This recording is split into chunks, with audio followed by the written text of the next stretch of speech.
Hello, my name is Matthew, and Steve Donahue and I are reading the Odyssey by Homer for the month of August.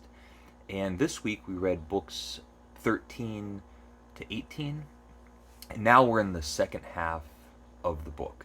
And the second half is my favorite and has, um, I think, some of the most satisfying episodes. The books that we read this week have some of my favorite moments. We just went through Odysseus recounting his um, adventures and tales and all of his seafaring journeys.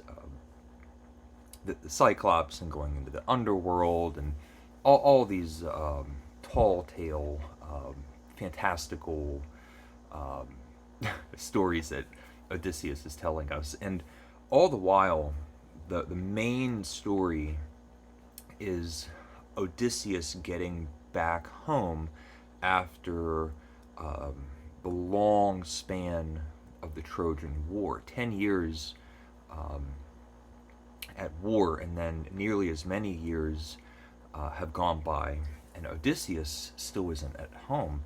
And back in Ithaca, Odysseus's um, homeland, his little kingdom, we have Penelope, his wife, and their son Telemachus, and their household, which has become an increasingly hostile situation. The house is overrun by these suitors, these would-be um, uh, husbands and kings of Ithaca, and they're all vying for this place.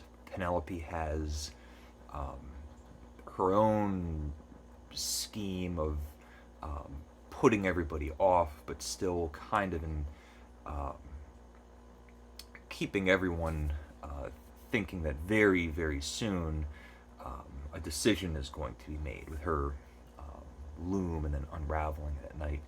And uh, some of my favorite moments are in books 13 to 18. And straight away, the whole time, uh, we're reading these adventures and just thinking, how is Odysseus going to get home? What's going to be um, the big episode?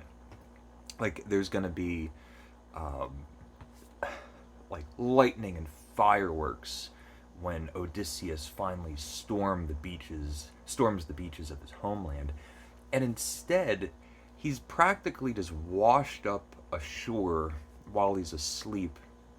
And when he wakes up, he doesn't know where he is. He's back at home. He's in Ithaca, just on this like beach or something, and he starts lamenting and wailing that he's deserted again. He's on this deserted isle, and he's stranded and no closer to getting home. And Athena shows up and goes, "You're back. You're back in Ithaca. This is Ithaca." And just he's been so turned around with all of these things that have happened in the course of the war and his struggle to get back home. He doesn't even know where he is, and he was left with a treasure.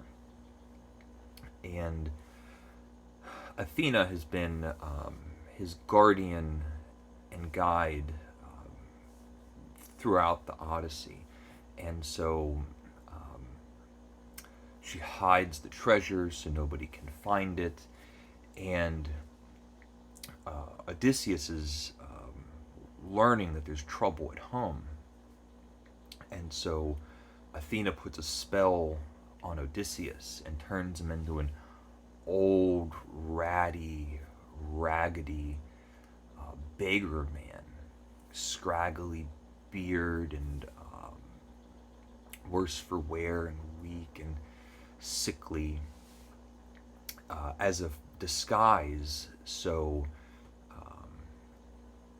Odysseus can go see what's going on without risk to his own life, because now there's hordes of these suitors who have banded together and are um, dead set that even if Odysseus shows up, they're just going to kill him straight away and take over the whole kingdom.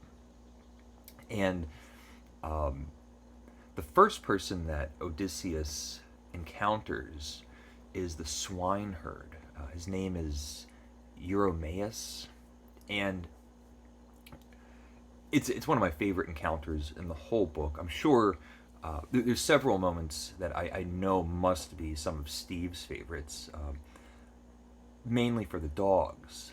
Eurymaeus has dogs running around that bark at strangers and are fairly pleasant to familiar companions. And again, like Odysseus does, anytime anybody asks about his past, he lies and tells stories. And it makes sense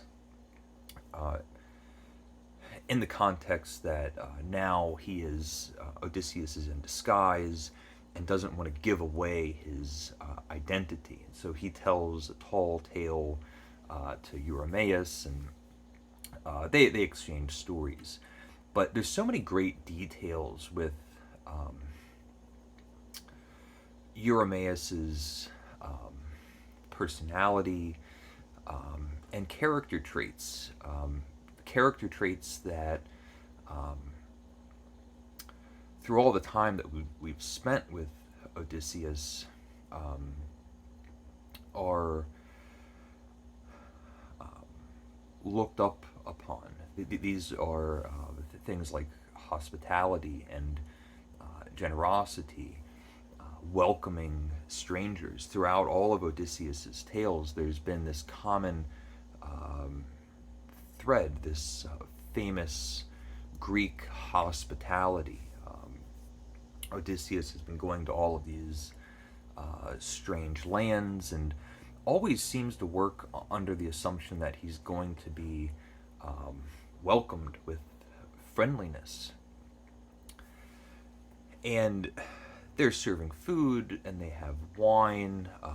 Odysseus at one point is shivering with cold, and Eurymaeus hands him one of the last blankets or cloaks to keep him warm at night, or during the early morning frigid hours before the sun comes up.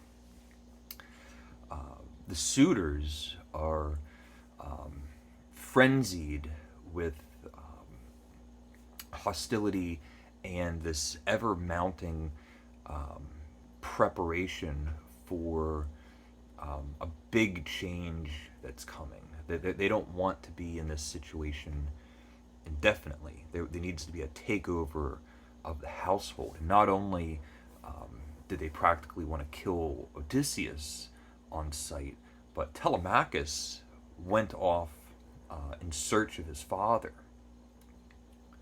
And they've decided, they know that Telemachus is going to be coming back, and there's a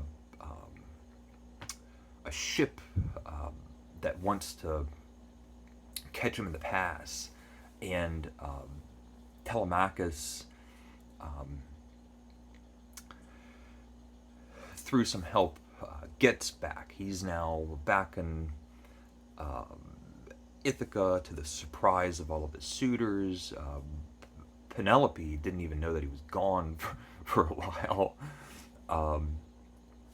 And then we have this great moment where Telemachus comes to the swineherd and spends time with Eurymaeus and Odysseus. Eurymaeus goes off, and Odysseus reveals himself. There's kind of like a magic spell that Athena has cast on him, and this disguise kind of wisps away, and now there's a fully grown man, hale and healthy, strong, and it's Telemachus's father, and he's in disbelief. He thinks it's magic or trickery of the gods, and there's a father and son moment where Telemachus um, believes that his father is finally home, and they formulate a plan. And so, sort of like undercover boss, he's going to go back in disguise and infiltrate his household. They're going to figure out who has kept their loyalty, which of the servants or farm hands or working for the suitors, the other women attendants in the household, and nobody is to know that Odysseus is back. For anyone, for all intents, it's just this old beggar that um, is allowed into the house. Telemachus goes back on his own, and the next morning, Eurymaeus and Odysseus are going to finally make their way. And there's some events that happen. My favorite moment in the whole of the book, and I have to believe one of Steve Donahue's favorite moments in the book. Uh, there's a dog. So Odysseus has been gone. He went off to war for 10 years. All of the struggles to get back for 10 years. So practically 20 years have gone by. And there's this old, weather-beaten, worse for wear, kind of mangy old dog that's not treated very well by anybody in the household. It doesn't seem like the family members, servants, suitors, anybody gives this dog any care or kindness. I think the dog's name was Eros, and the dog recognizes Odysseus. After all this time, 20 years is incredibly old for a dog. Odysseus is in disguise. He has the will of the gods, making sure that nobody knows who he is. All this time has gone by. The dog comes right up to him. He knows. It's his owner. It's his old friend. It's one of the truest moments of the book. And one of the things that make it so great is that it's just a detail. It doesn't add any propulsion to the story. It's not moving the story along. But it's so worth it. It's so perfect and relatable for the feeling of being a person coming home and seeing your old friend. My parents have dogs, and sometimes weeks or months can go by, and I go home and they just know me, and they're so happy to see me. If you're a teenager and you go off to college and come home, your dog knows you and remembers you and misses you. It's the best. And the dog was a puppy when he left. He was growing and working and being a great little dog, but still very young. And his owner, Odysseus, his big friend, went off. And it's so touching and heartbreaking because the dog was waiting. The dog was too old. He was holding out in the hopes that one day he would see his owner again. It's so sweet.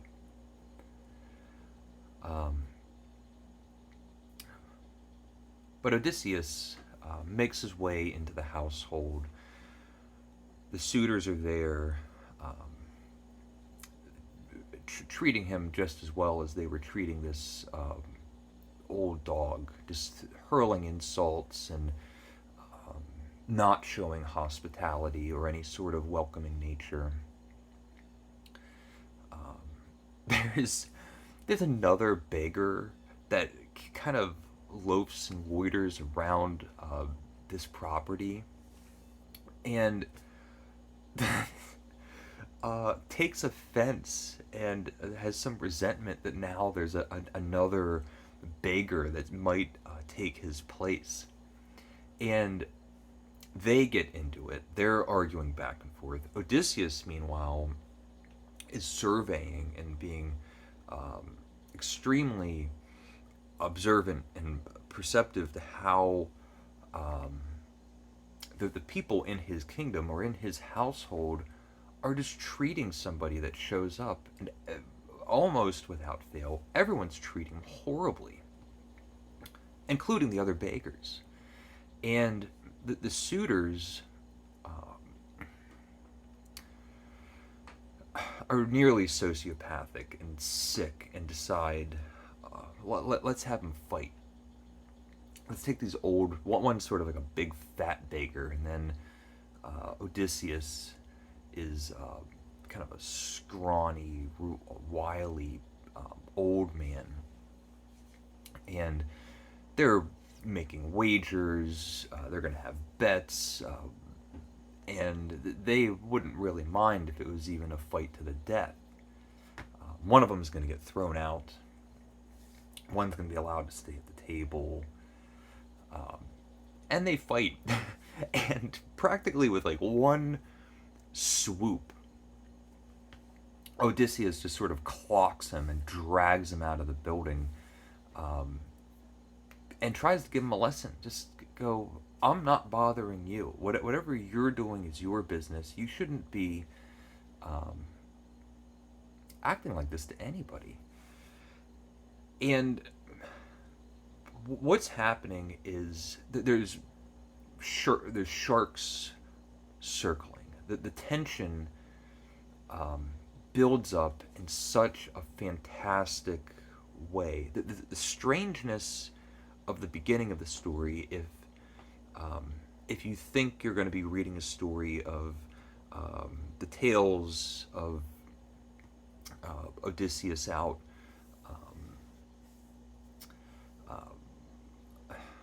on a ship and visiting islands, and that you start with this kind of family drama, and you start getting the payoff. It turns out that the tales of Odysseus seeing the Cyclops and visiting the underworld, of course, are a great addition to the story, but they're not entirely necessary for what the story is as a whole. This is Odysseus coming back, and he's seeking vengeance. And there's so much great tension through all of these different characters. Penelope and the suitors and Telemachus.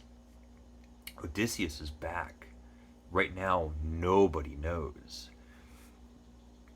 Odysseus and Telemachus are strategizing and coming up with how are they going to overpower and take their home back.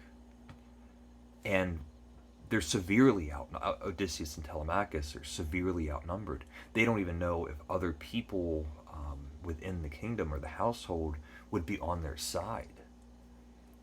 So it's just building to this, what is going to be an incredibly satisfying conclusion, and it works its way up to this really tense, exciting moment perfectly, and it's great. It's great. Some of my favorite parts are in these books, and it's working up to an amazing ending. Next week's reading is going to be so exciting. So those are some of my thoughts on books 13 to 18. I'll be looking forward to hearing what Steve has to say about those books as well. If you've been reading along, please let me know how your reading is going and what you think and what you think about anything that I had to say, all those kinds of things. So thank you for watching, and leave a comment if you would like, and take care.